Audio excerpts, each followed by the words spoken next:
Oh, Good God luck, Jake. save us.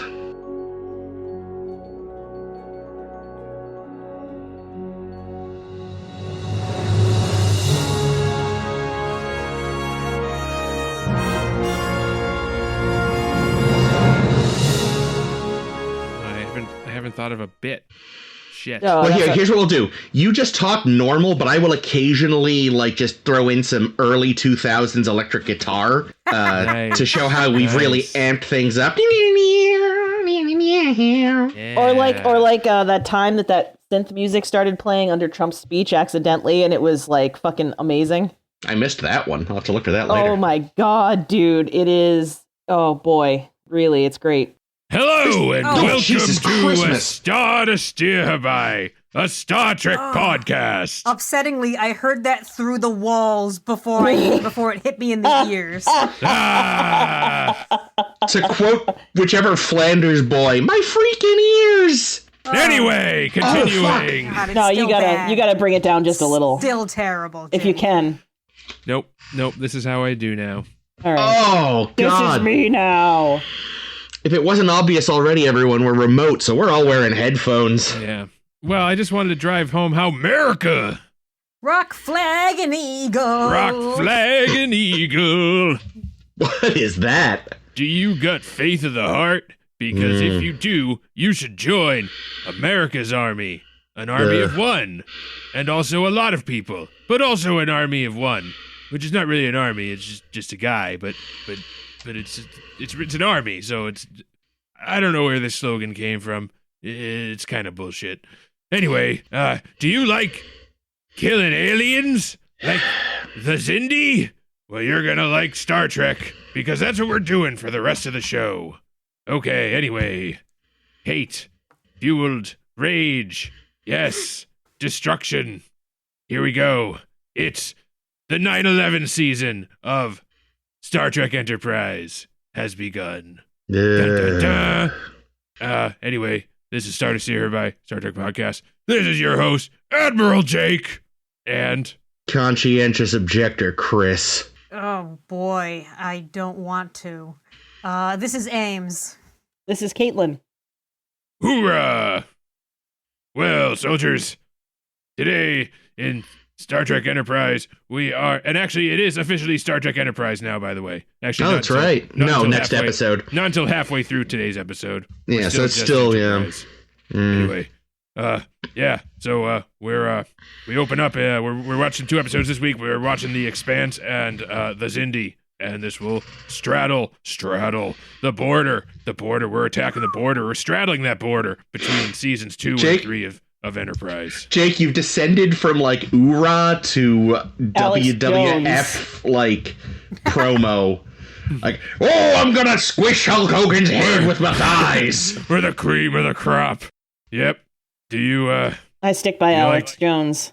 That works you too. like gladiator movies? You ever seen a grown man naked?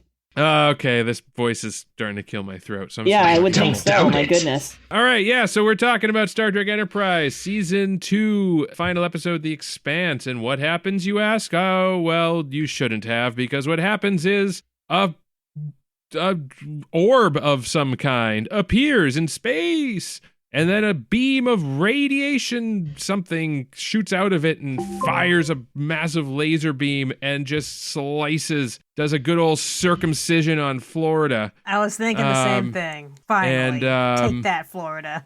And then, it cuts a nice swath down through Cuba and keeps on going. And then when it's done with its job, it just blows up. So anyway, that happens. That's our teaser. Back on Enterprise, we're all hanging out. Can't remember what the fuck we were doing. Something stupid, I'm sure.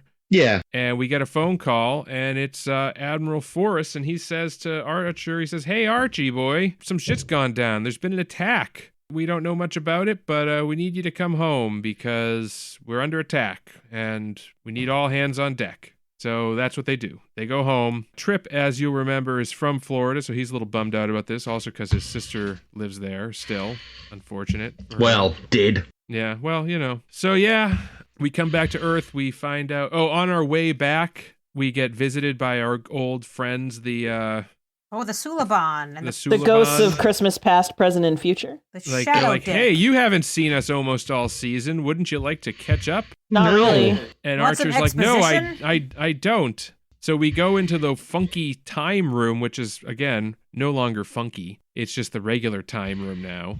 And we talk to Time Daddy, and he's like, "Hey Archie boy, have I got news for you? Listen, Time Daddy. those people that attacked your planet there, they weren't us, but they were from the future, or kinda.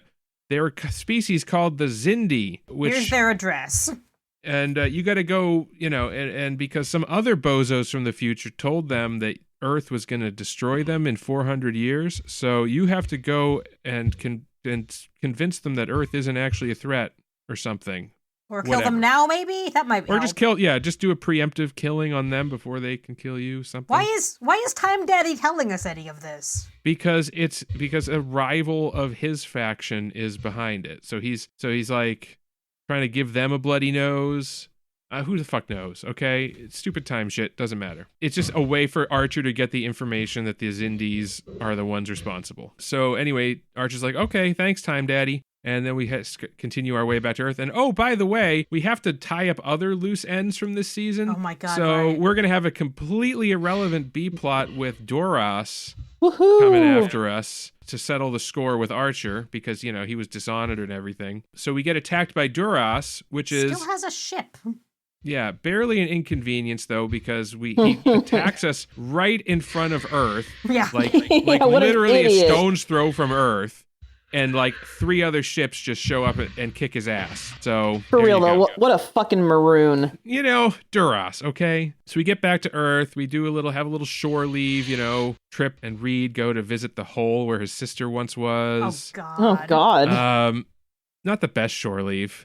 Better than Anyway. the time they were stripped and almost naked and kidnapped, or... That's true. That's pretty good too. Good times by all. And then basically it turns out that, Archer's like, hey, listen, we got to go get these Xindi. Time Daddy told me about it. We got to get these Xindis. Time Daddy.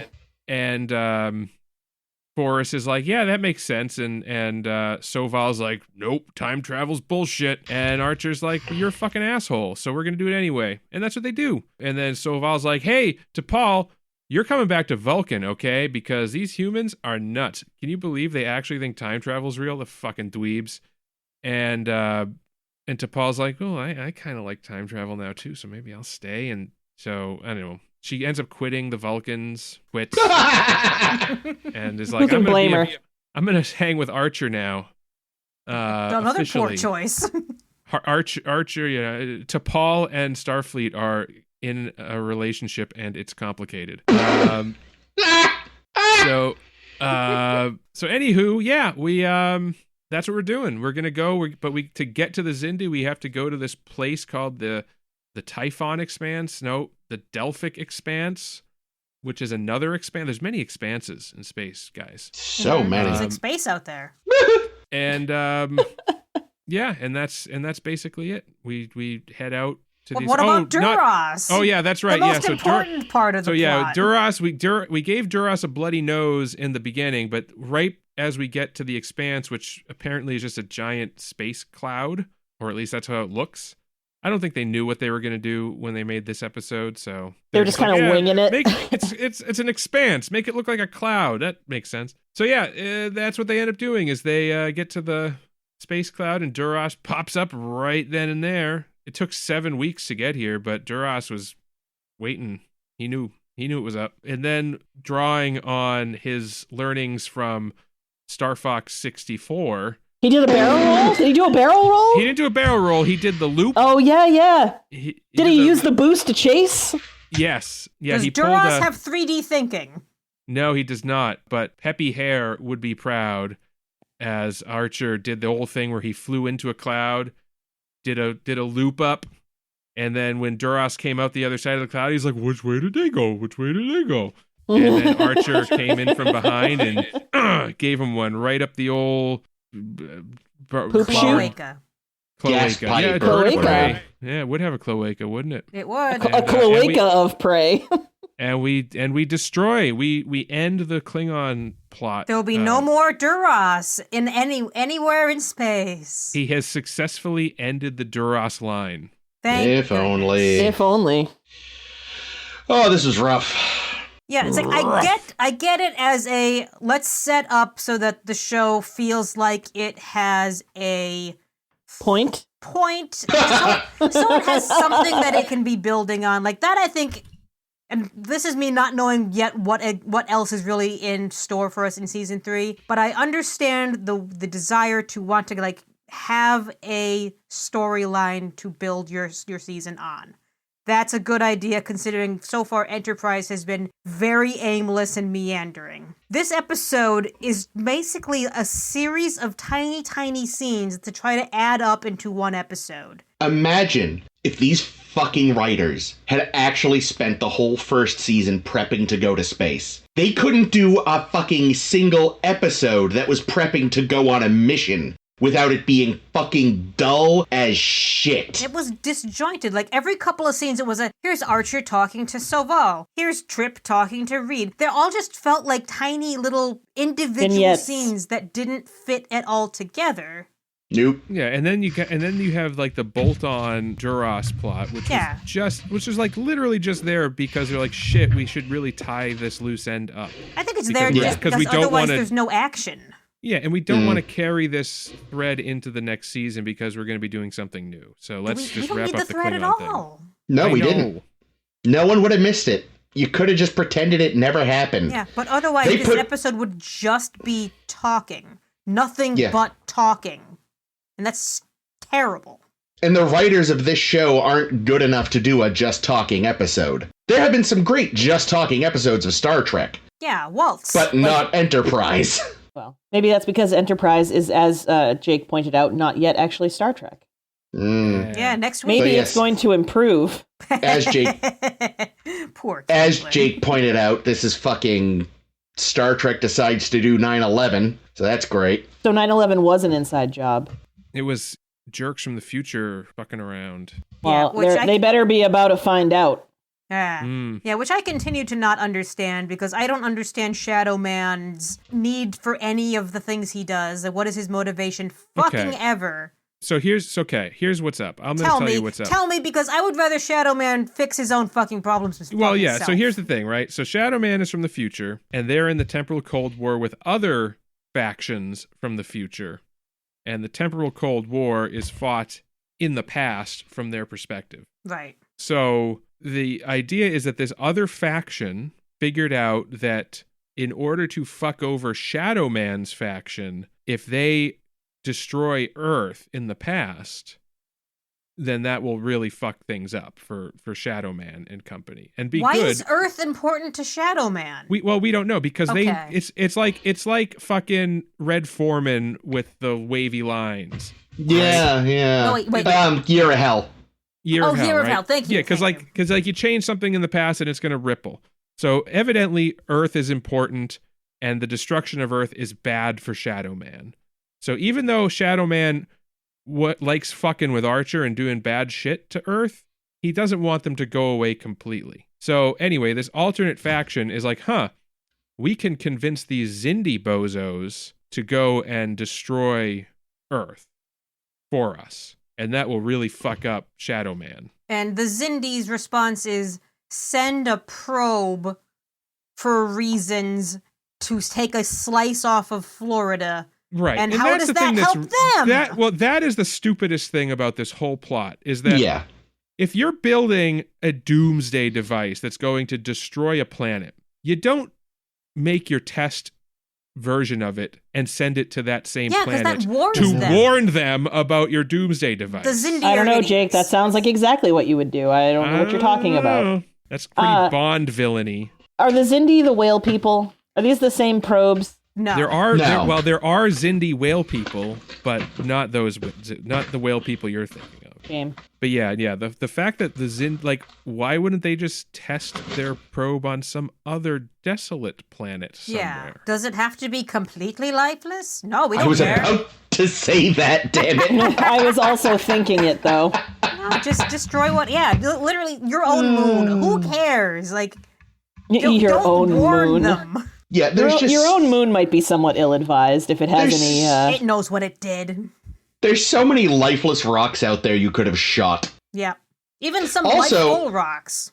Yeah. Also, as Jake pointed out, they obsess over Florida. Cuba got hit too. Yeah, didn't they say it reached Venezuela, even though I'm not sure Yeah. that Did they? lines Oh, wow. up I don't think we- geographically? Yeah, but Cuba's full of communists. Well, we don't know where Venezuela is in the 22nd century. It could be They've Fair. actually. Venezuela could have finally taken over Colombia, and You know what's crazy is, That is not not under all Florida either.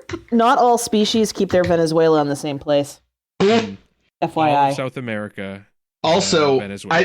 I've been waiting to say this for ages now. The reason Enterprise didn't kill anyone for so long is because they knew they were eventually going to be wiping 7 million people off the face of the Earth. They didn't know that from the Yeah, no. outset. No, The I know, Cylons but have a plan. No, they don't. It is funny, though, that we've been calling it the show where no one dies, and the whole time I'm thinking, oh, there's going to be a big ol'... Also, I'm pretty sure at least 2 engineers extras did actually bite it in the first Duras attack, in because... the fight with Duras. Oh, Yeah, one of 'cause them went there's over a some- railing.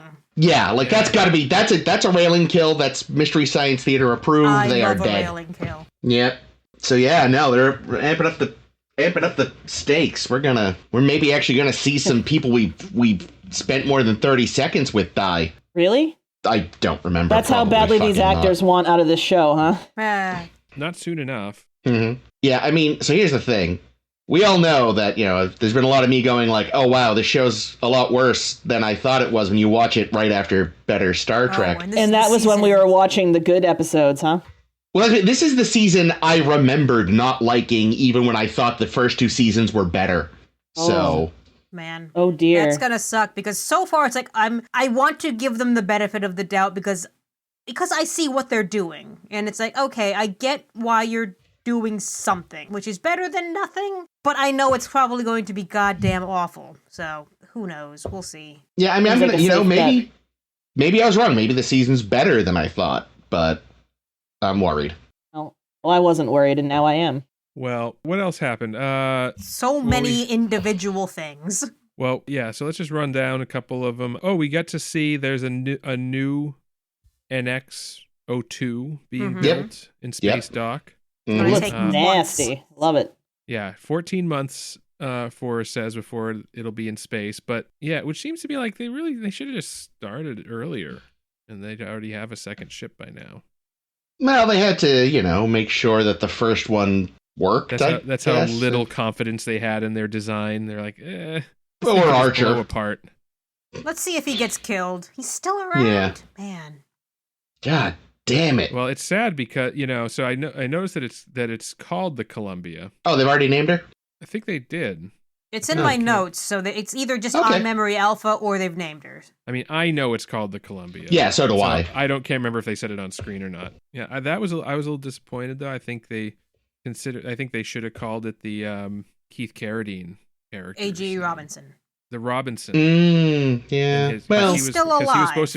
supposed to be the captain of the NX-02. Well, he was still alive when they started building it, so. Yeah, you rechristen Shruggies. it. It's not even built yet. he's got that cloud named after him now. Yeah, he's out of Oh, cloud. yeah. He's fine. One scene that I still am not entirely sure, what the significance really is we send in this Vulcan Dr. Ferrat, ostensibly to check Archer for pyritic radiation exposure. Yeah. But he's Well, that was bullshit.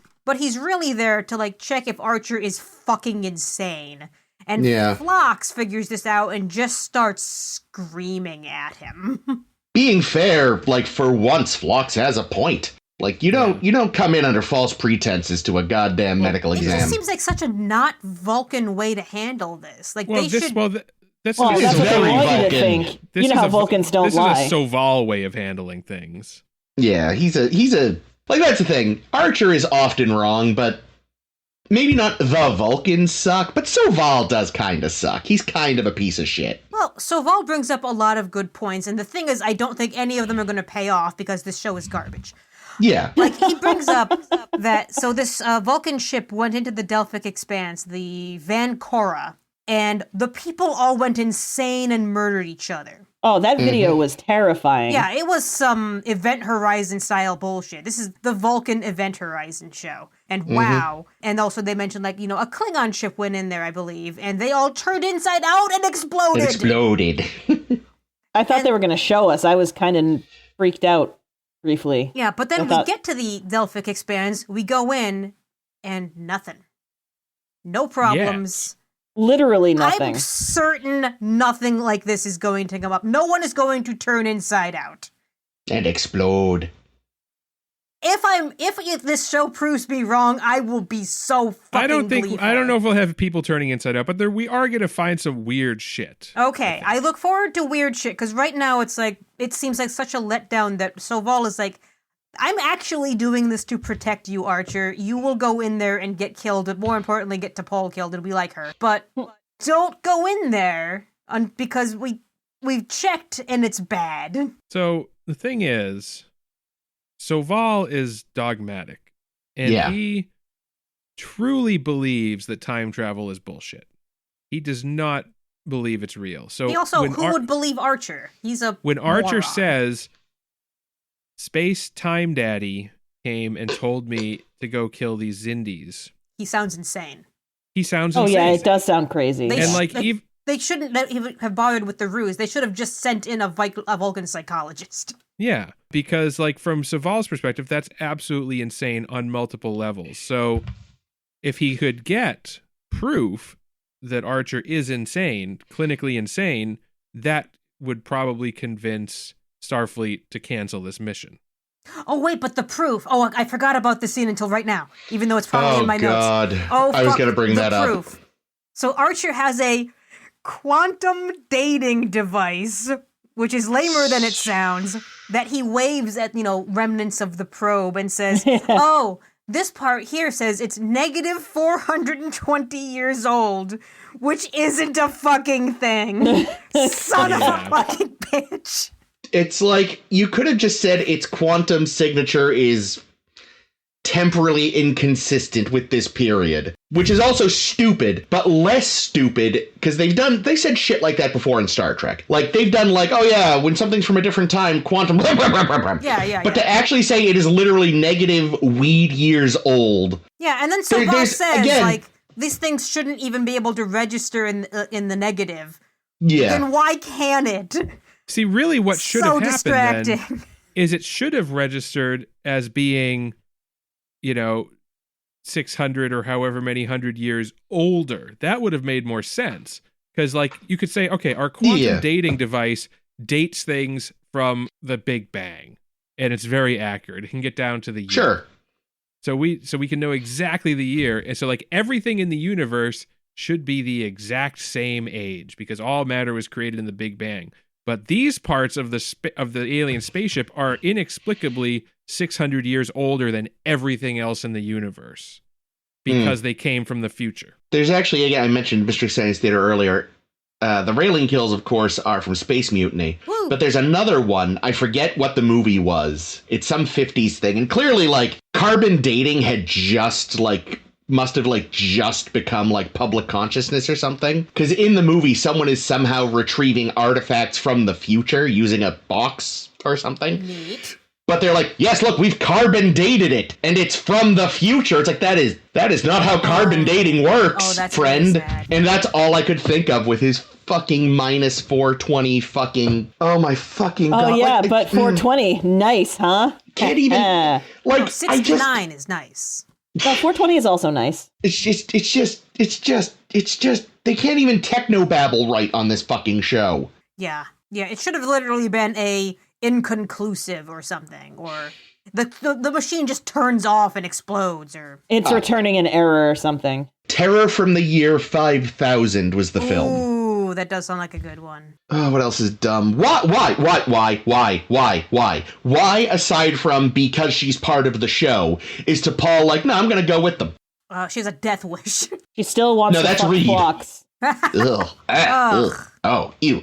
No. Ooh. Oh, you asked. Again, I get it. It's reality interfering with fiction, but fucking find a reason better than just I mean, we could say that it's die. Also possibly that she will likely face consequences on Vulcan for the mind meld shit, maybe?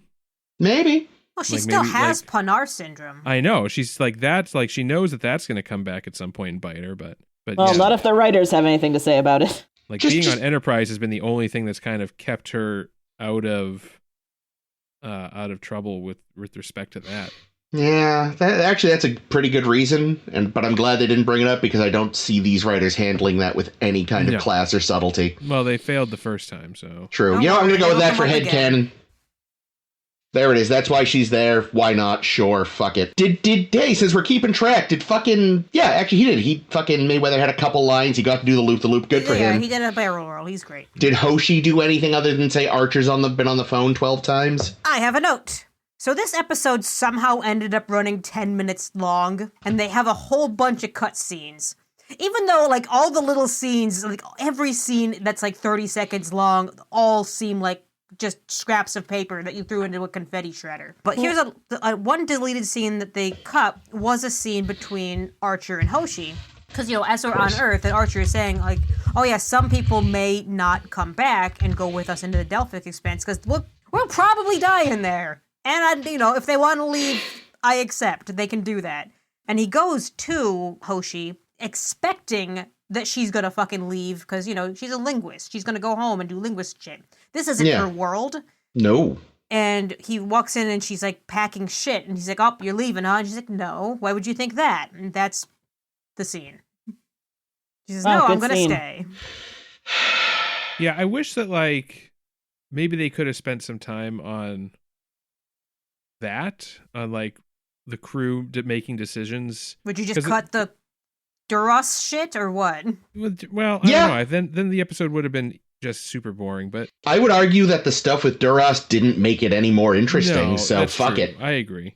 But yeah, like, there was that whole bit in Voyager when people were deciding whether or not to stay on Oh, 37. Yeah. the 37's planet. And, like, I remember complaining then that it never really felt like anybody, like, there was any, like, they made a big deal in that episode about how people were making decisions, and then they walk in the empty bay and it's like, oh Yeah. yeah, everyone stayed. Nah. And again, if anyone you think, is not going to want to go on this mission, it's Hoshi. So it would have been nice if she'd had a scene where she is like, no, I'm going to stay for... That's the thing. They wouldn't have come up with a good reason. No. But at least, like, fake us out a little bit, right? Freak like, us out a little something. bit. freak us out a little bit. But, like, I don't know, maybe, like, Mayweather's thinking about going back to the Horizon, Yeah. Mhm. right? Because we talked, like, that came up a couple weeks ago. Maybe Hoshi's thinking about going back to her University job. university job. Yeah. Maybe, Phlox is thinking about off doing something else. And, like, then you could Phlox still have... is definitely going. There could be all kinds of alien celery for him to steal off of plates. Yes. Well, like, you could have made this whole thing where Phlox puts in his resignation to start, or not his resignation because he's not actually in Starfleet, but he goes to Archer and he's like, Captain, I've decided to leave Enterprise, and they're like, well, we're gonna have to find a new doctor. And then he has some conversation with T'Pol or somebody. And then we later have that same scene where T'Pol's like, I noticed that there were all these stupid crickets on being shipped to the ship. And Phlox is like, I guess I changed my mind. That's a good character for him. That's a Pretty good Phlox impression. Yeah.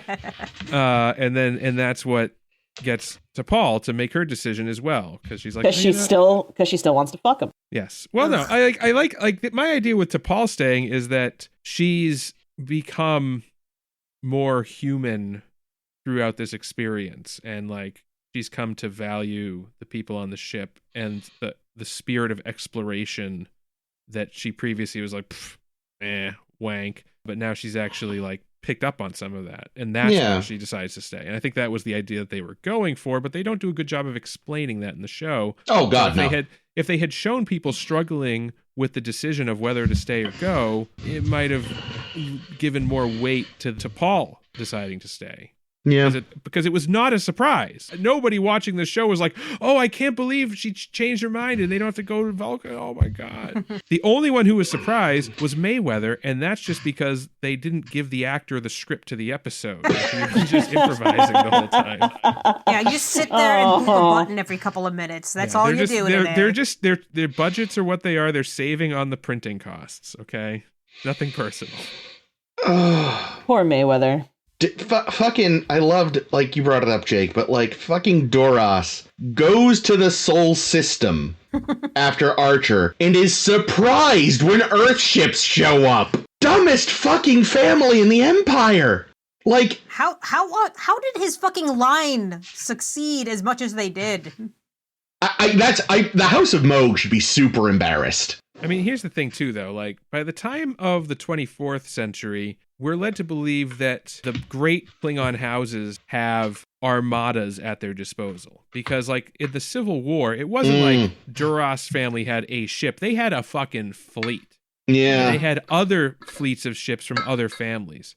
You know, like medieval retinues or whatever, right? Yeah. So why is Duras in this time period just tooling around on one rinky-dink ship? Well, didn't he have a bunch that went to the Expanse with them and they just chickened out and went home? Am I making sense? We had 2 at least. Okay, that's somebody. We saw a couple. I don't know why they fucked off. They were scared. They were afraid of the Expanse. They didn't want to turn inside out and explode. It wasn't a good day to die. For all we know, this Doros is a particularly shitty, even by Doros standards, Doros. Like, there are other siblings out there who are somewhat better, and that's why he only had, like, a few people with him or something. I don't fucking know.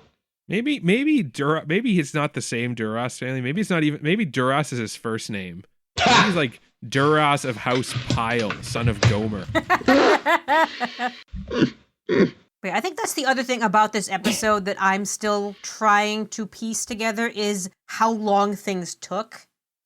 Because, you know, it's took, weeks or however long to upgrade the Enterprise so it has better phasers and shit that Reed... And photonic torpedoes. Reed gets very excited over. So that takes several weeks. They're traveling to the Expanse for at least 7 weeks. And this whole time, Duras has just been camping out and then, like, following behind? I guess. Just out of sensor range, maybe? Who knows? Yeah, on those photonic torpedoes, now, we first heard about these when they were on that Klingon ship that was slowly sinking into the gas giant. Oh, and sleeping dogs. Yeah. Reed saw something about photonic torpedoes and was on instantly erect. And was instantly erect. Yeah. Would it have been really interesting if they had like brought that back in some way to be like, oh, we reverse engineered the technology that we stole from the Klingons. Yeah. Didn't come up though.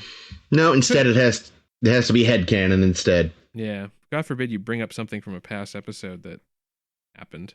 Guys, what do you want? We already got Duras. What else do you want them to try to remember? I mean, yeah, like even if one of the Klingons were like, wait a minute, since when do they have photon torpedoes? Aww. Are we still flying around with the Suliban cell? Probably. Fucking knows. I mean, for that matter, it's in this episode, The Expanse, that we say, oh, we're going to bring all these Makos officers on board. We don't see them at all in this episode for some reason. No. So they needed that season 3 budget to actually get those extras. Apparently. Yeah. I think got Daniel Day Kim though. We'll see. Yeah, in the next bit.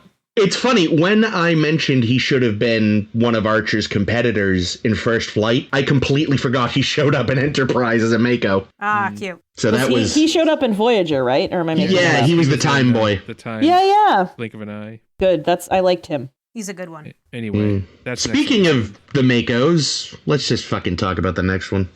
Holy shit, is fucking Martok in this again? No.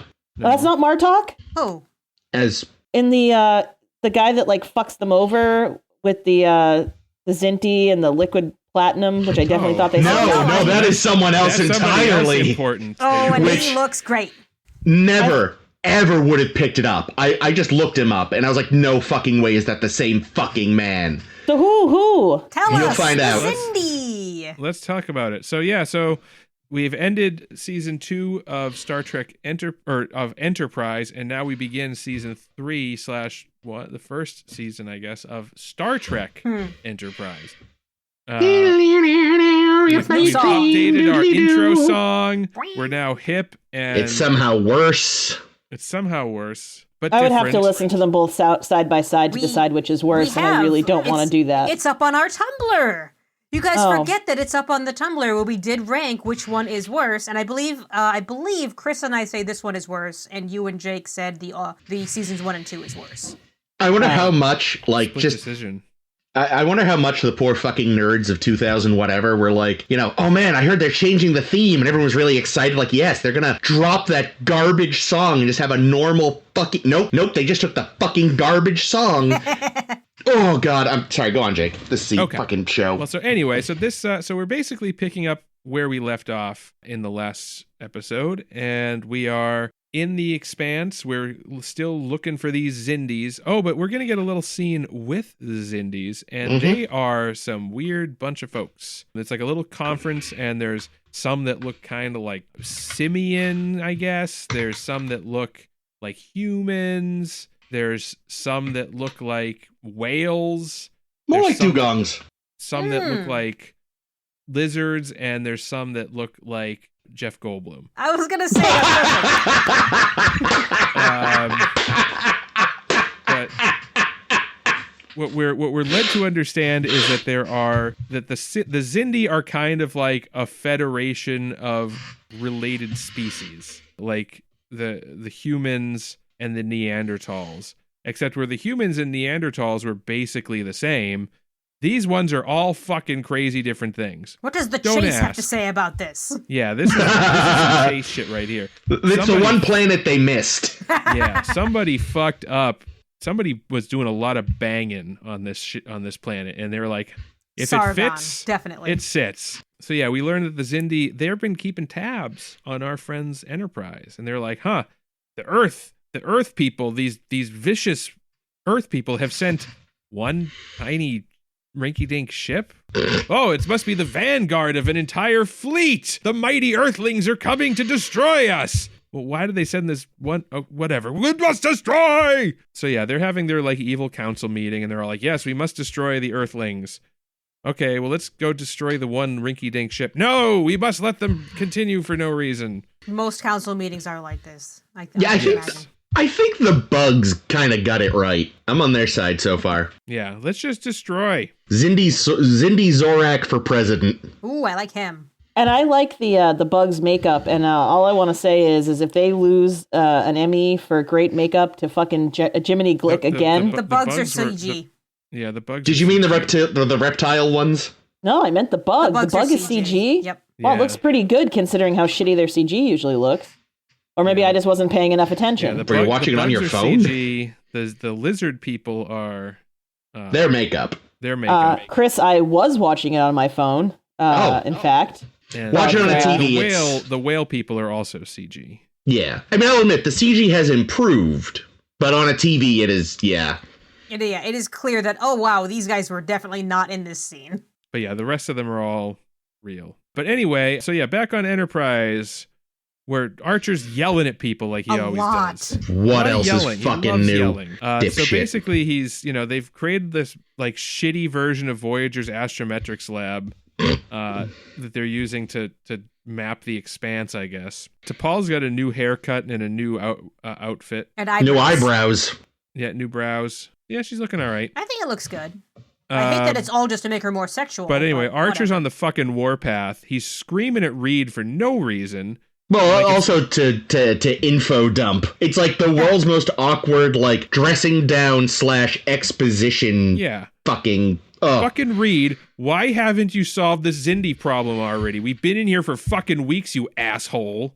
Meanwhile, like, poor T'Pol's like standing in the background, just kind of looking over her shoulder awkwardly, like, I'm so glad it's not me today. God damn it. Oh no. So anyway, Archer's on the warpath, yelling at people, being a bitch, and then we get a tip that there's somebody spotted a Xindi working in some mines. So we're going to go to this mining planet and try to talk to him. We do this. Archer and Reed go down first, and they meet this really kind of creepy foreman guy. And then he's like, I'll let you see I'll let you talk to the Xindi. Oh, by the way, here's his finger for reasons. He just had it ready. I love it. What an asshole. But yeah, I'll let you talk to the Xindi guy, but you got to give me a vial of liquefied platinum.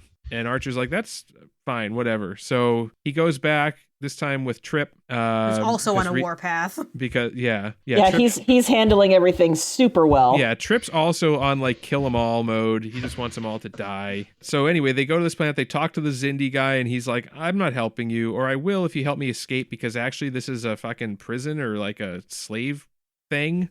Didn't see So, that oh, coming. by the way, you Yeah, like how did they not realize? Is like the most obvious thing. yeah, and the Xindi guy's like, "Oh, by the way, if you didn't like come prepared with an escape plan, you're also a slave now." So, haha. And Arch is like, "No, we can escape. Let's escape." And then they escape, and they try to crawl through this air vent that they end up. The bad guys fill it with fire. Oh, don't forget Well, the this is poop a- shoot. Oh, yeah, and they have to wander around in some poop, A lot of poop. a lot of poop, like waist deep in poop and piss. Some got in all of their mouths. Oh my totally, god! totally. No. Okay, anyway, we'll get to that. Shawshanked. Oh no! Anywho, so back on Enterprise, T'Pol's like, "Reed, you fucking piece of shit. You gotta go rescue the fucking captain, you asshole." Reed. And Reed's like, "Okay." And then the Mako leader comes in and is like, "Reed, you scumbag. You think you're gonna go down there and rescue the captain by yourself with your fucking pissant little fucking phasers? No, you need us in our fucking sniper rifle, asshole." A rifle was nice. So then Reed is just like, he's just shit on all episode long by everybody. But yeah, so the Makos and Reed end up doing a little mission down to the planet. Mayweather also there. Was he? He fought. Oh my god, that's right. He was the pilot. I forgot. He Oh my flew the god, I shuttle. forgot Mayweather was in this show. So did the writers. But anyway, So did Mayweather, probably. they easily rescue the captain and Trip. The Xindi guy Obviously. unfortunately gets shot. No, I liked him. But before he dies, he gives them the location of the Xindi's secret home world, which it turns out is just a debris field. Meanwhile, in their fucking B plot, No. God damn it, I Oh was my so god, the upset. B plot. I yelled Trip- a lot. Trip has been having recurring nightmares about his sister burning alive horribly. Which is fair. While wearing a great shirt. I really I liked love that Trip's shirt. Oh shirt. yeah, he had an awesome, like really nice shirt. Chris, But I his knew sister you were gonna like his that sister shirt. definitely had a bad day as she was being vaporized. Every day's a bad day in Florida.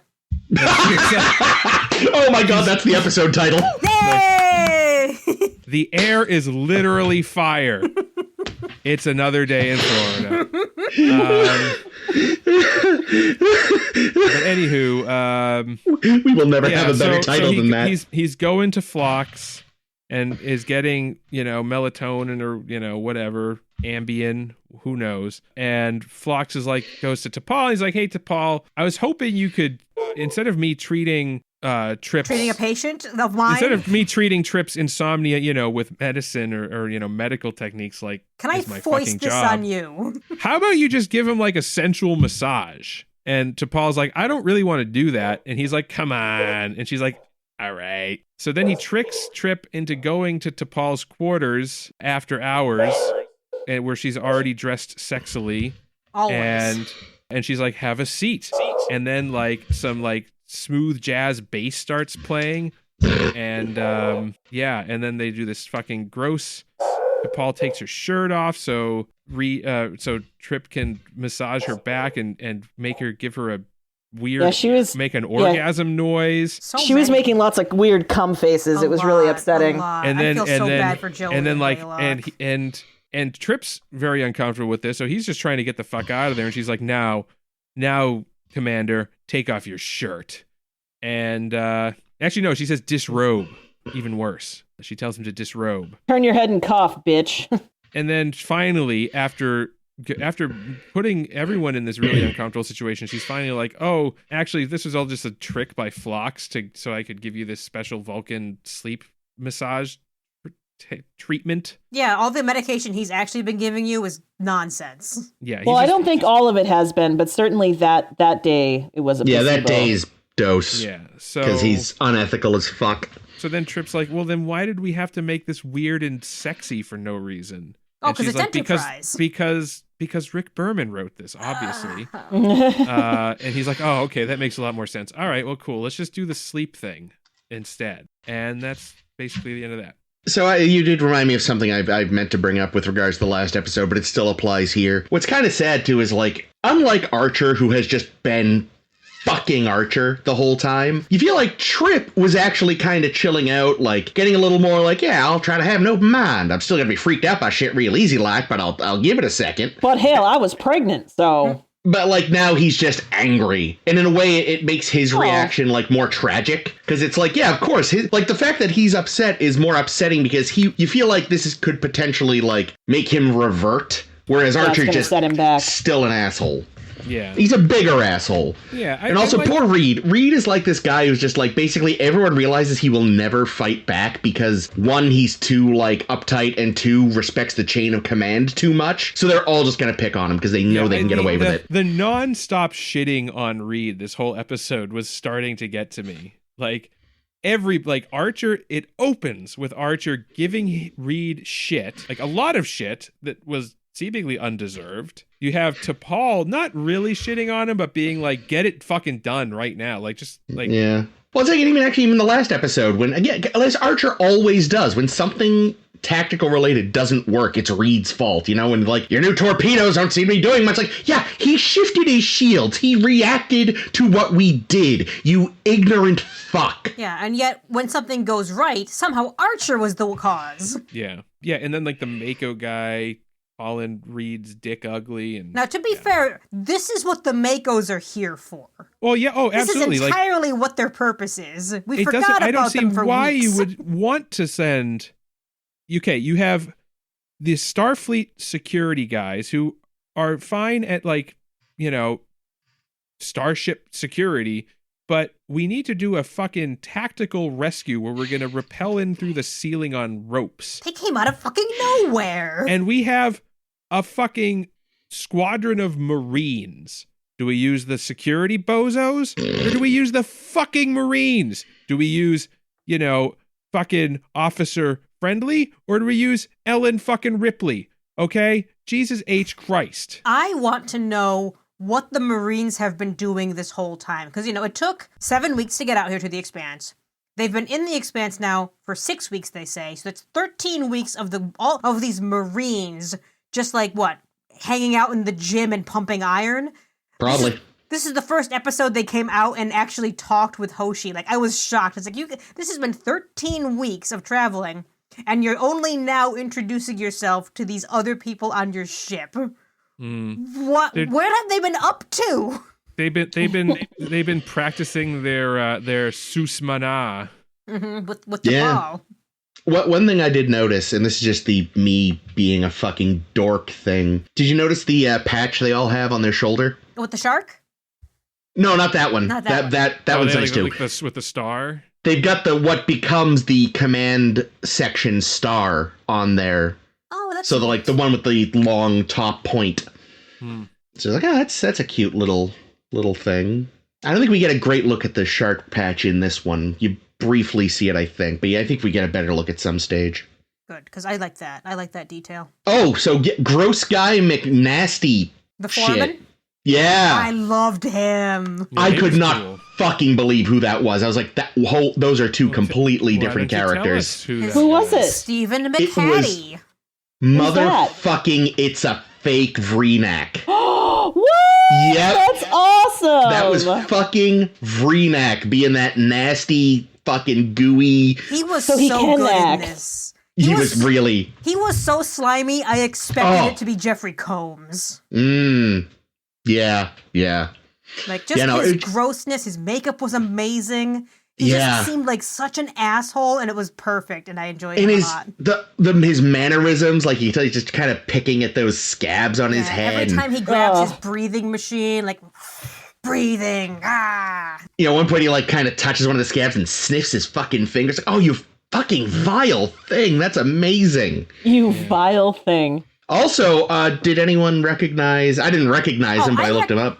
Everyone, all the guests are from Things. I have like the longest list. So which one are you referring to? The Xindi prisoner. Yes, that's Richard Lineback.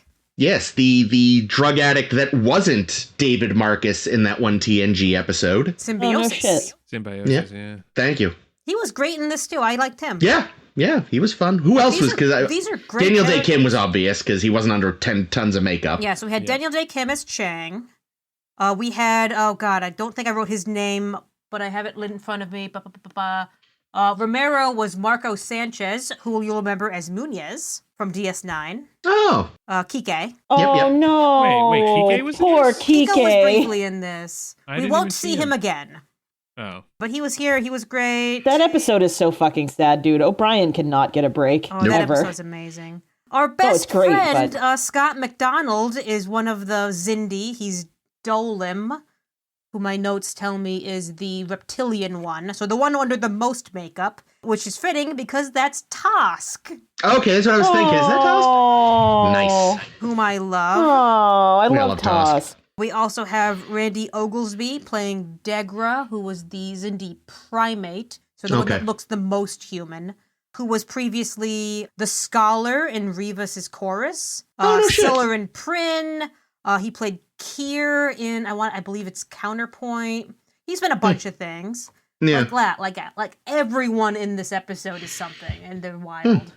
No. That's so cool. I love when they do that. When you get someone who can act under a ton of fucking makeup, you keep that person. Yes. God, I'm so glad that Tosk was. Yeah, Good yeah. job. Oh, our friend Nathan Anderson played one of the other Makos, Kemper, and previously he was Naaman from Nemesis, the episode. One of What? Chakotay's brain fog friends Oh, okay. when okay. he was drafted into a war. Right. Yes. That was a decent episode from what I recall. That was a good one. I liked that one. Yeah, like the acting in this episode is pretty good. The makeup on everybody is great. Yeah, And- that's it. Like, they're at least doing some interesting stuff with character Yeah. designs. And honestly, after we complained a couple weeks ago in Judgment about how bad Yes. that penal colony looked, how bad Rurapente looked, this one looked great.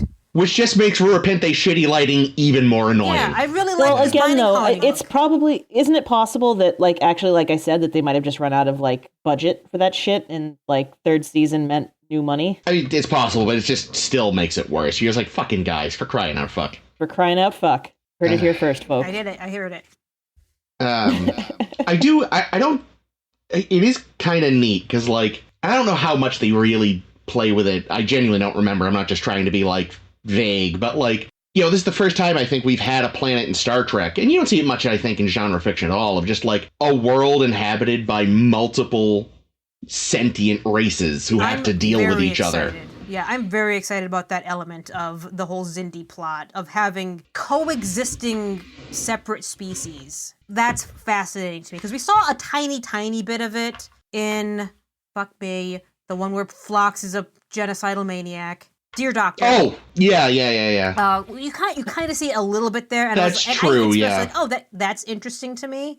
But now we have fully fledged societies of people that just kind of overlap and intermingle, and they hate each other, and I love it.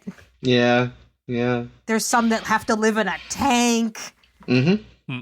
What's not to love about these assholes? Yeah. Oh, we did see some weird shit in the Expanse a little bit here with the Oh, that's right. cargo. Oh, that was dumb. I loved flying it. around. Anything volatile in there? Yeah, we'd know by now, Captain. I literally said that. I was like, I'm pretty sure you'd already know. I And then hope. trip. Oh God, keep the one of them that's holding Pop Rocks and the one of them that's holding Coke away from each other. It did just kind of feel like that was there to be like, oh, don't forget, this part of space is maybe weird, kind of. We'll see if we actually remember to follow up. In a really dumb decision of Oh, so dumb. The thing that's different now is this one room gravity doesn't work. Sure, fine. I mean, you just I don't know. It could have been something, but you just open a door and there's just a screaming face there for 30 seconds, and then it just goes away. That would be weird shit, Chris. But it's supposed to be fucking Event Horizon space. Yep. Instead, it's oh, I'm sure it ain't the grav plate and capping. And then what do we see? Issues with gravity. It's like, are we sure it's not the grav Yeah, plate? really, how sure are you? I blame the grav plating. And It would be Reed. just- Fuck that Reed. I was gonna say, poor Reed. That's who the anomaly decides to fuck with. Reed just he opens his medicine cabinet. There's the screaming head. He's like, morning, morning. Reaches in, just closes it. It's like, every day. Eventually, the screaming head in his medicine cabinet is his only friend. Aww. And then it turns into Archer's head and just yells at him. Yep. For his incompetence. I know it doesn't happen, but I really just want more and more now for there to be an episode where Reed finally just snaps and kicks the shit out of Archer. I'd be here for that. Yeah. So for all the things I like about this episode, like, the Xindi interest me so far. They're very Dominion-y, in which you've got, like, the different factions who kind of, like, work together in a room and are separate from the plot. So, like, I'm interested in seeing where they go with this. And I like our alien friends and our Mako's officers. But let's just get stuck in prison again, and then break out again, and then a firefight again. Mm-hmm. Yeah, it's like, wow. Why? Why did it have to be another, like, is this the 4th or 5th? Oh, we've lost count. Prison break? Like, a couple of weeks ago, we did a count, and I think at the time it was 4, assuming we weren't forgetting any then, so this is 5. Oh my god, yeah. Do something new. Something new. No. He agrees. Speaking of new things, so if you thought the decontamination chamber was just horrible bullshit, well, you're in luck, because we're going to see much less decontamination chamber. Hooray! Instead, we're going to see sexy massage hour with Trippin' to Paul. And I know there's going to be every so much episode more for the rest of this season. Wait, really? This I don't know if it's becomes a thing? It happens. It's a lot. There's a lot of sexy massage. I had somehow forgotten about this. How? Repression. Probably. You see that screen grab of T'Pol just hiding her tits. Because otherwise, they're just out. They're just out and about. I didn't see that because once that scene started, I just was not paying attention. Like, no, I refused to give them. You missed the gratuitous side. Too busy jacking it. I just heard it. I heard it, and I was playing a fucking match 3 game on my phone. But you at least got to hear the sex noises that she made. That was deeply upsetting. Yeah. How much did I yell during that scene, Jake? I didn't. Yeah, you were unhappy. I was very unhappy. Just my whole line of my notes is, what the actual fuck, T'Pol? Why do you have to be topless? Who decided this? And the answer is probably Berman. It's also weird that Phlox would suggest this treatment. Yeah, like Phlox is her pimp now. Like, what is going on? Fuck Phlox. Trick. Yeah, that's what the fuck. Yeah, he's the worst. No redeeming qualities. I was gonna say though, at least it's so weird. Like, on the one hand, they gave her new uniform the plunging neckline, which isn't necessary, but at least I feel like maybe she can kind of breathe now. Like, the it seems nice. I like the color. Yeah.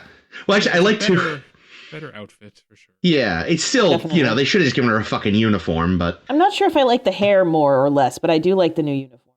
Yeah. But I do like. I think that since she has quit Vulcan, the Vulcan. Like, why didn't she just get a Starfleet commission? Why isn't she just in a Starfleet uniform now? Yeah, even if she doesn't have a commission, just at least give her a fucking proper uniform. These are her civilian clothes. There we go. I do like though the weird like silver, the blue and silver one with the bands right at the shoulder, because it makes me think of the Futurama like shoulder cups they so frequently have. Yeah, new wig, new outfit, new eyebrows. Yeah, more Vulcan-y eyebrows. Yeah, they're much pointier now. Yeah, I don't know why they weren't like that from the start. Probably just because, knows? Oh, no, she's a lady. We have to make sure she looks pretty. Yeah. Well, yeah, I mean, think about, like, what is, I think, I feel like Kirstie Alley Savick, they really de-emphasized her eyebrows as well. Like, it was Robin Curtis's were much pointier. Well, she also had much fluffier hair, so. Yeah. It drew the eye. And I think Valeris's were pretty, sharply angled. But yeah, I think they tried to pull a, like, subtler one and then realized it just doesn't work. What did the Romulans have? Are they like the straight, slanty they eyebrows? Just have, just straight Vulcan type eyebrows, which, with the TNG style makeup, it kind of follows the ridge a little. Mm-hmm. Yeah. But, anything else? I have a ton more notes, except that when they were climbing up that ladder, they definitely dripped piss and shit into each other's mouths. Well, okay. So here's the thing. Oh my god! I'm glad this is back. Hooray! Like, why didn't the actors really seem to be reacting when they were walking through the pool of piss and shit? Like, nobody was barfing. Nobody was retching. Yeah, Trip was uncomfortable when he had to lower himself in it, but that was it. Like, it didn't... You know how they say, like, James Cameron tortures actors by, like, making He nearly them... kills them a lot. Yeah, like, making them wade through freezing water and shit. And, like, actors put up with it because it's like, oh, it actually makes the thing look realistic when the... like in Shuttle Pod 1, when it was actually cold in the Shuttle Pod. Now, I'm not saying they should have made these actors wander through a pool of piss and shit. No. But, I don't know, maybe pump some uncomfortable smells in, or, like, do something so that they have, or maybe, you know, they could just fucking act. Remind them to act. That you're wading through piss and shit here. You should be, like, really, really not cool with this. You should be reacting. You should be retching actively. Like, I could see the Xindi guy, because he's been living in squalor for God knows how long at this point in this mine, so for him, it's just Tuesday. You might not have a sense of smell. Yeah, it could have just completely broken down at this point. Or he never had one. Or that. But Archer and Trip should definitely be a little more like... Ugh. Yeah, plugging their nose. Instead, they were like, we're really redefining the term sewage. Ugh. Yeah, and then they climb up this shaft thing that looks like it should have been physically impossible unless you were on, like, American Ninja Warrior. Physically, how are they climbing this wall? Maybe it was part of that... Scott Bakula is a perfect specimen of... I can't even finish. It was part of that Never mind. endless survival training they had to do in Australia. They had to do that, like, crazy, like, you know, no rope rock climbing there that fucking Shatner was doing in 5. Free climbing. Yeah, that's what it's called. There we go. Free climbing. That took me out of it, especially when they had to go back down. I'm like, yeah. How are you physically, like, where are your fingers clutching that you're able to do any of this? Well, see, there were little divots, but the yeah, divots like, not were each, much. like, 2 feet apart, and... Yeah, no, it rather belied belief.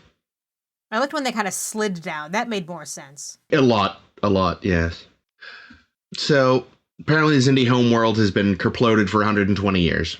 By who? Which is weird. Who the fuck knows? I genuinely don't remember. And but what annoyed me... as if they've never been able to move to another planet or something. Right, well, that's true, but what annoyed me was that Archer is like, oh yeah, planet's been destroyed, planet has been for decades. And it's like, I mean, okay, you're technically correct, but 120 years, you would say over a century, not decades. Mm.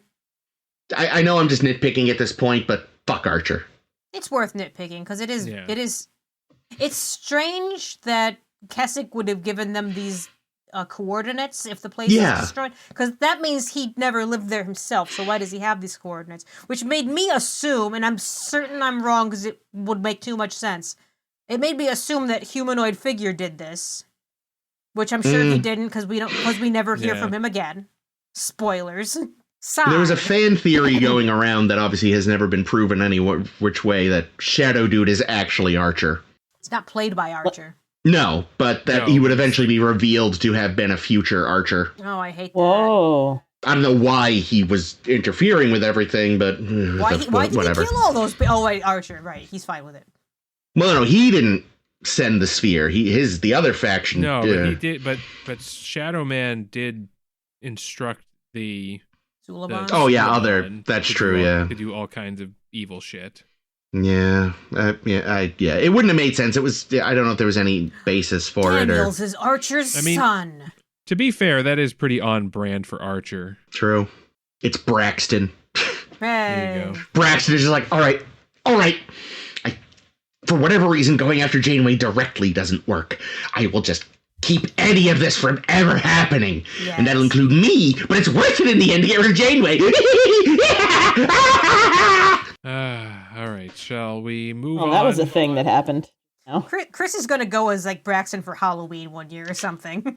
Not a terrible idea. So, at the top of my notes for tops and bottoms. Oh, we've segued so smoothly, you see. Well, Jake just said we should move on, and I agree with him. I'm sick of talking about this show. So yeah, probably for the best. Is this, setting aside the animated series, which is its own special kind of bad, this might be the worst season of Star Trek we've had since the first 2 seasons of TNG.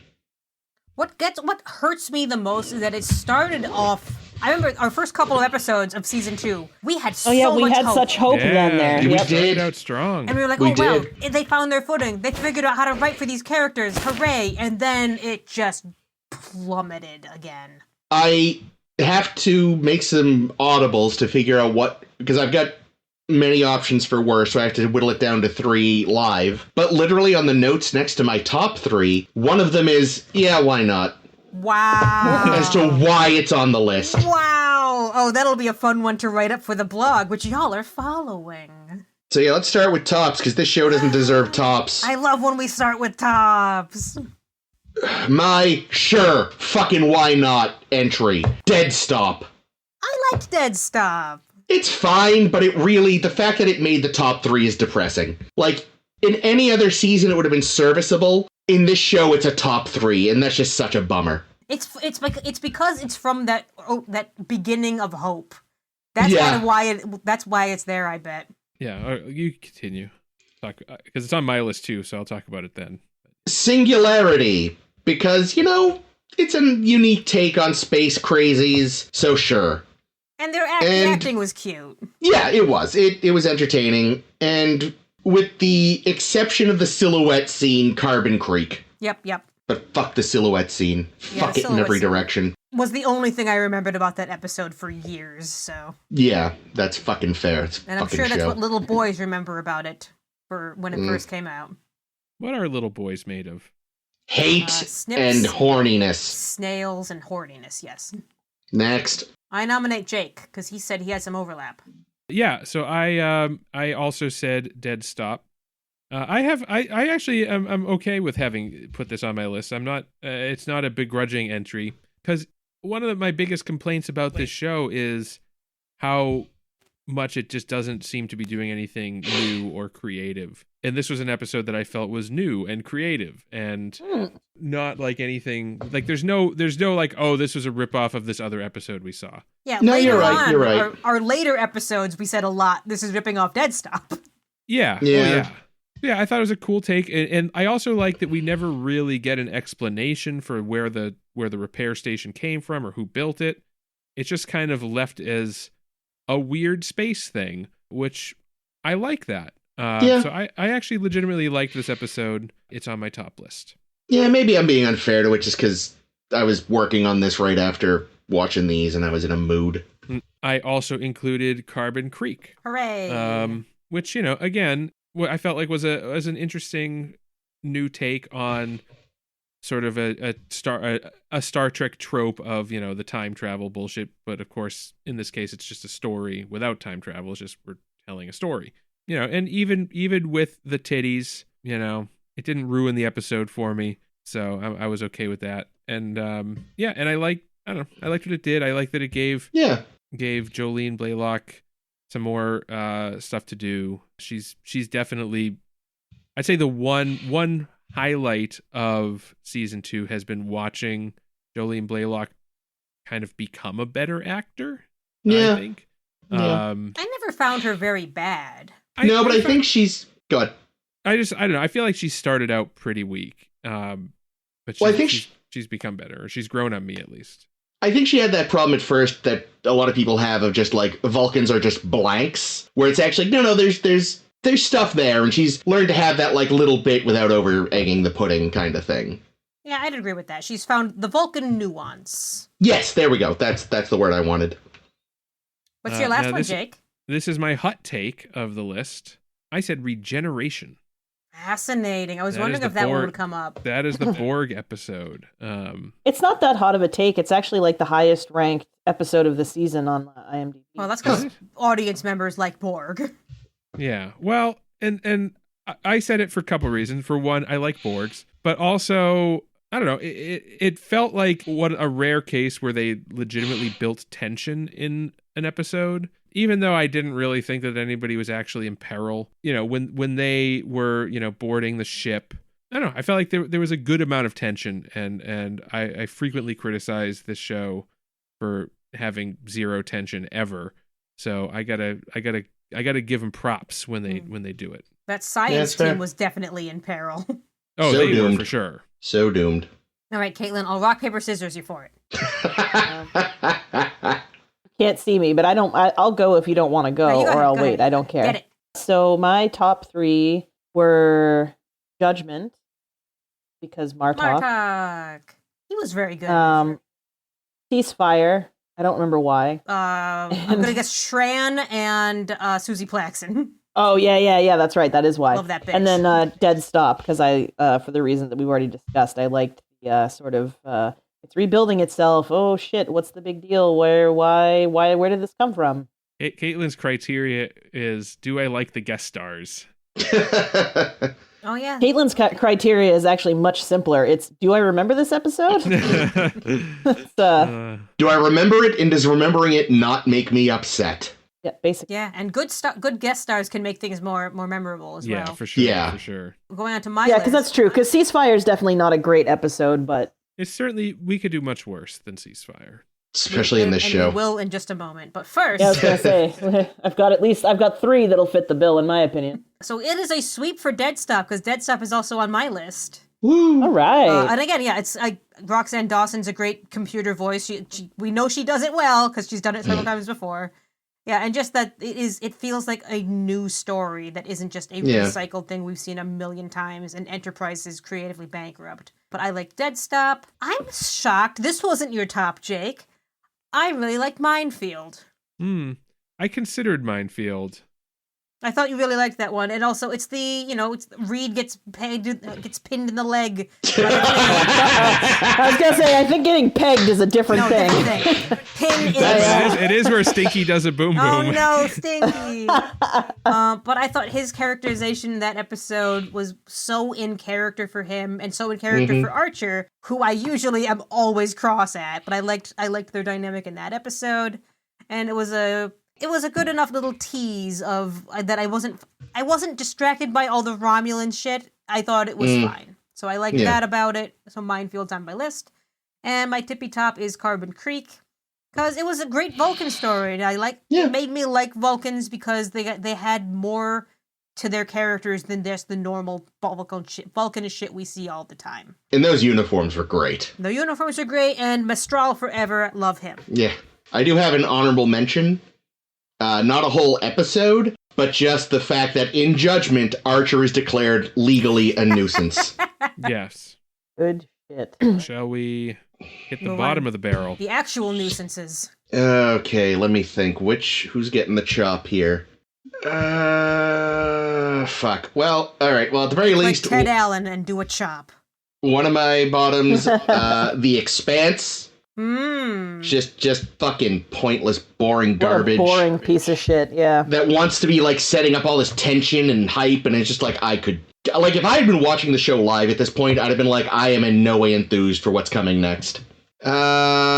Cogenitor, fuck you in every direction, Enterprise. Like, if it had a clearer moral, maybe I'd like it more. Like, it clearly wanted to make me angry, but I'm not sure what it wanted me to be angry about, so fuck 'em. And I guess Night in Sick Bay, because I wanted to throw my fucking phone at the television when I heard the words "doing my breast." What was that from? Night in Sick Bay, Archer's Freudian slip when he says he's doing his breast to Paul. Yeah. Oh, that was all Yeah. gross. God damn that gross. episode. Yeah, fuck that episode. Fuck all the episodes on my worst list, but that one I have decided makes it. Yeah, I remember a million years ago during our watch, you were convinced that Vanishing Point would make it all the way to the end because of the rug it pulls out. Oh, it was a dream all along. It was one of the contenders, but Well, it's funny you should mention it because it is on my perfect. bottom. Hooray! Excellent. Because it's a rug pull episode. It's also just, even if it wasn't, it would be stupid, and I wouldn't have liked it. That's all. yeah, that's fair. It was, it's Horizon isn't on my list, but it almost was because of how it shat on Mayweather, right? Of how it like we're finally getting a Mayweather episode, and it's this. Well, I felt that way about Vanishing Point and Hoshi. Yeah, We're finally getting a Hoshi episode, but and it's this. Yeah, but she's like annoying in it. She's whiny, and then it ends up being a completely pointless thing because it was all a dream. Yeah. So yeah, I did include Vanishing Point for wasting my fucking time. Another waste of time is going to be Precious Cargo. Also a contender. That's fucking awful. It's terrible. I mean, like the weird like sexual hijinks or like, you know, physical hijinks between Trip and the Creation princess was just yeah. Another one that I just felt like, why did I take my time to watch this? Yeah. No, again, also what one am of I the ones doing with my life? one that was up for consideration. It got more complicated because I didn't like The Expanse, but I didn't truly hate it until we sat here talking about it. Mm-hmm. Oh, wow. So it was a last very minute switch. Yeah. All right. Well, and then my third, and again, this is in no particular order, but the third of my list that I will mention, I'm gonna give it to Stigma. Aha. Stigma. That is the very uncomfortable. Not talk about AIDS, but we're talking about AIDS. And let's also episode. sexually assault Trip a lot. Yeah, And let's Yeah. take away Yeah, all and- of and not- T'Pol's agency. Yeah. Yep. So basically, let's just like make it have a very uncomfortable episode. Let's try to tackle, you know, the AIDS pandemic, you know, 20 years later in a very bad way that doesn't actually say anything. Yeah, I felt about Stigma, I think, kind of the way Chris was feeling about Cogenitor, in that I know it was trying to do something, but it just didn't. Yeah. How about you, Caitlin? Oh boy. Vanishing Point. Cool. Yep. Piece of shit. Yep. Annoying. Poor Hoshi. WTF. Why was her dad like that? Why is Archer like that? Why is Yep. everybody like that? Why did her shirt disappear? Who knows? Because it was all a dream. It's Dream Dad, though. Hate that shit. Precious Cargo. Wow. Gross. Ugh. Nothing else. That's just it. Also, like, could they have got a worse actress? Yes. No. She delivered like 2 lines well. Yeah, well, a broken clock, etc. Yeah. And then I went with Bounty.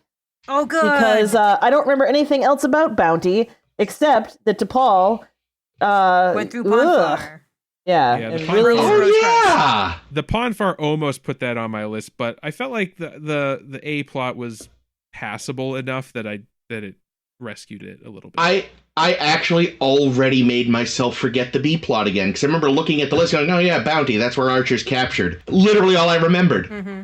Fuck, that is Well, a bad I don't know how you fucking forgot episode. because, like, literally the fucking thumbnail for the episode on the IMDb is like T'Pol in full horn mode. It's like, what is happening? On Paramount Plus, it's just Archer behind bars. No, which we love to see. You love to see it. Every Yeah, except he week. keeps getting We out. love to see it so much. They Constantly. just keep showing it to us. Well, it's good that we love it then, because otherwise we'd get real sick of it real fast. I'm glad you wrote up Bounty because that was going to be my honorable mention because of the fucking Ponfar nonsense and Yeah, T'Pol God. running around in her underwear and it's just and hitting on Phlox, which is the worst choice. And I don't like that about that episode. you missed it. You missed it, Caitlin. But I declared last week that this time they've pawned too far. It finally happened. Oh, I'm sorry that I missed that. I know. Can you imagine how pissed I was when I couldn't make it? I was like, I watched that fucking episode for nothing. I'm never getting that time back, and I don't even get to talk about it. Son of a bitch! Well, you got it in now, so I'm glad because it God, is what a fucking piece garbage. of shit. Yep, hate it. But my actual list are going to be 3. We've already brought up all of them before, so here they are. Number 3, Stigma, because they decided to just take away all of T'Pol's agency. All the men tell her what to do, and I hate that. And I specifically really hate the B plot of that episode. And I know a lot of people, someone on shitposting recently was like, "How did Trip not go fuck Feazal?" And I'm like, because he chose not Didn't want to? Yeah, he didn't want to. Just because someone is attractive doesn't mean you want to fuck them. Doesn't mean you're going to fuck them. And Trip didn't want to, so he didn't.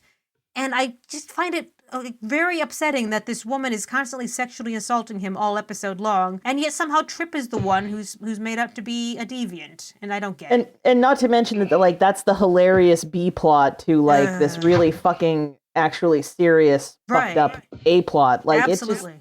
so tonally dissonant or Did something. not fit in that episode Nope. at all. Not one bit. No. Yeah, especially since it builds on from Fusion, which we talked about last season and was a hot Yeah. flaming mess. So yeah, Stigma. Oh God, hate it. My Yeah. other two, A Night in Sick Bay. Oh God, garbage. And Archer is the worst. He lets his dog piss on things and then gets mad about it. Just all of that is fucking stupid. And the dog wasn't even a dog most of the time. It was a fucking puppet. Puppet dog. And Tubby Tippy Top, Precious Cargo. God, we've already done this, guys. We did this so many times, and it's gross every time. And it's never been good. good. Stop trying. You will never make a version of this episode that doesn't suck. Yeah. So safe, the Chris. Yeah, and the actress was also garbage, so great. So bad. Real bad. We have such a great variety of bad. Yep, Enterprise should be commended for its devotion to being terrible. So bad. It really is astounding just how different it is after having watched better shows. How different, and yet when it tries to be the same, they still fail. So hard. Yeah. Well, I mean, that's the thing. It's just what I'm looking forward to, I think, in season 3 is not so much, the 9/11 Archer doing what it takes to get the job done stuff, but the originality. Because I'm thinking ahead to certain episodes that I know are coming up where I'm like, okay, they do something new here. They do, like, if I'm remembering it well, and I could be falling into the same trap as Chris, where it's just like the last time I watched this was several years ago. But my hope is that we'll find that there'll be some diamonds among the rough. At this point, I'm just looking forward to being done with this era of Trek and moving on to the streaming era. But Even if we just find a cubic zirconium, even I would take. It doesn't have to be a Fool's diamond. gold. It could just Come be on, really, fool's gold. really. yeah, but before we get to the streaming era, we have to wade through the shit that's the Abrams era. Oh right, 09. We have to do the Kelvin universe. Hmm. Those At will least be it's quick. only 3 movies, and frankly, I find 2 of them entertaining. Yeah, I like. What do you mean? There were only 2. It was just Star Trek and Beyond, right? I don't remember anything else. Fucking wish. Yeah, me too. I haven't seen Into Darkness since we saw Speaking Into of Darkness Star in the Trek theater. does 9/11. Hmm. Oh god, but that's still a ways off. Next week. What the fuck is next week? Anomaly, Extinction. I remember neither of them. But hey, we're talking about the universe's favorite goddamn whipping boy, Miles Smiley O'Brien. Oh, before it was Reed, it was Oh, O'Brien. I thought you meant he was going to be in the episode. I was like, what? And then I was like, no, wait a No. second. Oh, It'll be No. our spotlight. That would be so nice, wouldn't it? but Extinction, if it's the one I think it is, we're in for a rough time. Oh, no. I don't tell us fucking doubt that. it. I remember neither. Open I mind. don't know. Go in with the open mind and let it get destroyed. Like poor Chief O'Brien's mind in that one episode. Excellent. So yeah, come suffer with us. Continue to slog through Enterprise until we get to hopefully better things. I guess your opinion will vary. Follow us on Facebook, on Tumblr, on your favorite podcasting application, etc., etc. Until next week, this has been Chris. This has been Ames. This has been Caitlin. And this is always Jake.